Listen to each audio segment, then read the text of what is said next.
8 grade अभ्यास पुस्तिका पर्यावरण अध्ययन कक्षा हमने पार्ट 7 तक कंप्लीट कर लिया है। आज करेंगे पार्ट 8 मच्छरों की दावत, और इसी तरह हम 23वीं चैप्टर कंप्लीट करेंगे। तो कृपया लाइक करें, सब्सक्राइब करें। मच्छरों की दावत, सही विकल्प चुनकर लिखिए। सही विकल्प चुनकर लिखिए। फर्स्ट, रजत को डॉक्टर ने खून की जांच कर मलेरिया से ग्रस्त बताया। यह बीमारी इसके कारण हुई। ऑप्शन है एडिस मच्छर, मकड़ी, मक्खी या मादा एनाफिलिस मच्छर। इसका राइट आंसर है मादा एनाफिलिस मच्छर। आरती के रक्त की जांच में हीमोग्लोबिन की कमी पाई गई।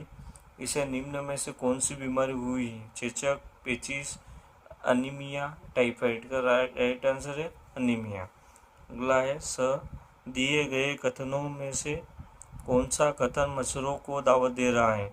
पानी के बर्तन, टंकी, कूलर को साफ करना, मच्छरदानी का इस्तेमाल करना, गड्ढों में भरे पानी में मिट्टी का तेल छिड़कना, या आसपास के गड्ढों में पानी जमा होने देना। इसका राइट आंसर आसपास के गड्ढों में गंदा पानी जमा होने का पता लगाया जा सकता है हैंड लेंस का उपयोग करके, स्टेथोस्कोप का उपयोग करके, हाथ की नब्ज का परीक्षण करके, या रक्त का परीक्षण करके। इसका राइट आंसर है रक्त का परीक्षण करके। रक्त में हीमोग्लोबिन की कमी के कारण एनीमिया होता है। मलेरिया की दवा बनाने के लिए सिनकोना पेड़ की छाल का उपयोग किया जाता है। मच्छर पानी में अंडे देते हैं, उनमें निकलने वाले कीड़े के लार्वे करते हैं। मलेरिया की पहचान के लिए रक्त का परीक्षण किया जाता है। इसका है पहले में अनीमिया, दूसरे में सिनकोना, तीसरे में लार्वे, चौथे में रक्त। अति लघु उत्तरीय प्रश्न, लोहे तत्व प्राप्त करने के लिए आप भोजन में क्या क्या लेंगे? गुड़, आंवला और हरी पत्तेदार सब्जियां लेंगे। रोनाल्ड रोज को चिकित्सा के क्षेत्र में नोबेल पुरस्कार से क्यों सम्मानित किया गया? क्योंकि उन्होंने बताया कि मच्छर से ही मलेरिया होता है। पहले बुझकर नाम लिखिए, सूक्ष्म जीवों को बड़ा दिखाऊं, मलेरिया की जांच में काम आऊं, सोचो बच्चों में क्या कहलाऊं।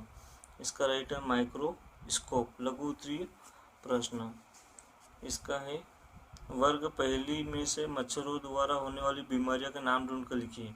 ये दी गई है पहले, इसमें ढूंढना। डेंगू है एक, मलेरिया है एक, चिकन, तो एक है मलेरिया, डेंगू, चिकन गुनिया। इसका राइट आंसर के घर के सामने गड्ढे में बहुत दिनों से पानी भरा था। उसके चाचा ने गड्ढे में मिट्टी का तेल छिड़का। क्यों? रोहन के घर के सामने गड्ढे में चाचा ने मिट्टी का तेल मच्छर को भगाने के लिए छिड़का। मक्खियाँ काटती नहीं है, फिर वे बीमारियाँ कैसे फैलाती है? मक्खियाँ काटती नहीं है, पर यह गंदे नाले कचरे पर बैठती हैं, फिर यह घर पर रखी खुली सब्जियाँ रोटी बैठ जाती है, जिससे बीमारियाँ फैलती है। आरती को अनीमिया है, उसे डॉक्टर ने आयरन युक्त हरी पत्तेदार सब्जियों खाने के लिए कहा।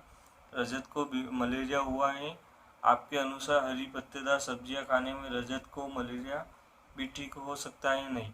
आरती को अनीमिया हुआ है और रजत को मलेरिया हुआ है। देखना आप, हमारे अनुसार रजत को मलेरिया ठीक नहीं होगा, क्योंकि आरती को अनीमिया हुआ है जो आयरन की कमी से होता है, जबकि मलेरिया जीवाणु द्वारा होता है। प्रश्न नंबर 9, चित्र में दी गई रिपोर्ट का अवलोकन कर निम्नलिखित प्रश्नों का उत्तर लिखिए। देखो, ये तो क्लिनिक की रिपोर्ट दी गई है। केंद्रीय सरकार किसके नाम की है? रजत की है। रिपोर्ट के अनुसार किस बीमारी का पता चला? मलेरिया रोग के पता चला। रिपोर्ट में मलेरिया रोग की क्या पहचान है? मलेरिया रोग के जीवाणुओं से। रजत को मच्छरों से बचाव के लिए अपने घर में क्या क्या उपाय किए जाने चाहिए? मच्छरदानी का उपयोग, नीम के पत्ते का धुआं करना। पोस्टर को ध्यानपूर्वक देखकर दिए गए प्रश्नों के हल लिखिए। यह पोस्टर दिया गया है। क्या आप मच्छरों के दावत दे रहे हैं? सावधान, मलेरिया, डेंगू, चिकनगुनिया हो सकता है। हमारे आसपास इकट्ठा पानी न होने दें, गड्ढों को भर दें, पानी के बर्तन, टंकी, कूलर को साफ रखें, हरे पत्ते सुखाए, मच्छरदानी का इस्तेमाल करें, गड्ढों में भरे पानी में मिट्टी का तेल छिड़कें। पोस्टर में आपको सावधान किया जा रहा है। मलेरिया, डेंगू, चिकनगुनिया बीमारियां की जानकारी मिल रही है। मलेरिया, डेंगू, चिकनगुनिया की। मच्छरों की संख्या को बढ़ने से रोका जा सकता है। कोई 2 उपाय लिखिए। आसपास पानी इकट्ठा जमा न होने दें, मच्छरदानी का उपयोग करके पानी के बर्तन, टंकी, कूलर को साफ रखें। हफ्ते भर हर हफ्ते सुखाएं। पोस्टर को ध्यान से देखकर बताएं कि किन कारणों से मच्छर बनते हैं और बीमारियों का खतरा होता है। पानी के बर्तन, टंकी, कूलर में बहुत दिनों से पानी जमा रहता है तो मच्छर बढ़ते हैं और आसपास गड्ढों में पानी जमा रहता है, इनसे बीमारियों का खतरा होता है। ये आपका पार्ट 8 कंप्लीट हो गया है। इसी प्रकार हम सभी चैप्टर कंप्लीट करेंगे, तो आप कृपया करके सब्सक्राइब करें, लाइक करें और कमेंट करें, सपोर्ट करें। धन्यवाद।